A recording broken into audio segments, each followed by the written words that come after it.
Samantala, nasaksihan naman po ni Steve Dailisa ng isa pong madamdaming pagtatagpo ng mag-asawa. Narito po ang report niya. Steve? Subukan po nating balikan. Gigi? Yes, Steve, go ahead. Mula Kalibo, halos 2 oras ang binyahe namin kanina patungo sa bayan ng Bacau. Kailangan niya namin sumakay ng motorsiklo at bumiyahe. Hello?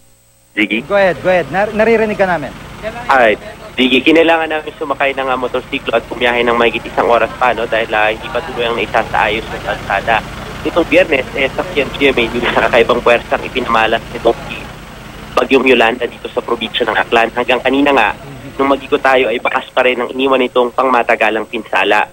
Pagdating namin kanina sa Barangay Bonsa, tanging kakaprasong eskwelahan, yung dinatan naming nakatayo. Ito na lamang yung sinisilungan ngayon ng halos lahat ng mga taga-baryo. Problemado man, pilit pa rin natin sila nakita na humahanap ng dahilan para humiti, lalo na nang maiabot yung tulong, mapawi man lang yung kanilang gutom. Pero sadyang kay hirap daw talagang limutin itong bangungot na dala nitong si Yolanda. Muli kami bumiyahe, Gigi, para marating ang Barangay Simbaleo hanggang sa kinailangan na talagang maglakad. Agad namin pinunton yung isang bahay, balot ito ng telon, kasi butas-butas na yung bubong at yung kanyang mga dingding. Dinat na namin doon si Dennis Pera na kararating lamang galing Tarlac at yung kanyang biyenan at 2 taong gulang na anak 3 araw nang hindi Steve? Ay saga ng bagyo. Ang biyenan naman niyang babae nakaratay sa higaan at hindi na halos maigalaw yung paa. Meron siyang sugat sa tiyan, daliri at braso.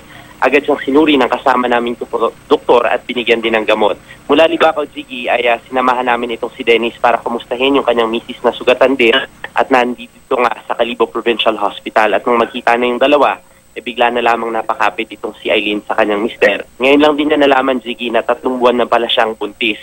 Ligtas naman na raw yung bata. Magpapagaling pa yung misis nitong si Dennis sa Kalibo Provincial Hospital at sisikapin daw niya na makadalo sa libing ng kanyang anak. Samantala, Gigi, balik na sa operasyon itong Kalibo International Airport. Nabuksan na rin yung mga kalsada patungo sa mga munisipyo. At kahit nga tapos, paunti-unti nang naiahatid yung tulong, senyales yan ng pagbangon ng mga kababayan nating Aklanon. Kanina ay limitado yung bilang ng mga bangkong bukas at napakahaba na rin ng pila ng mga bumibili ng mga gasolina at ng kanilang crudo, yung kanilang kerosene na ginagamit naman ngayong gabi dahil patuloy pa rin na brown out dito sa probinsya ng Aklan. Gigi. Maraming salamat, Steve Dailisa.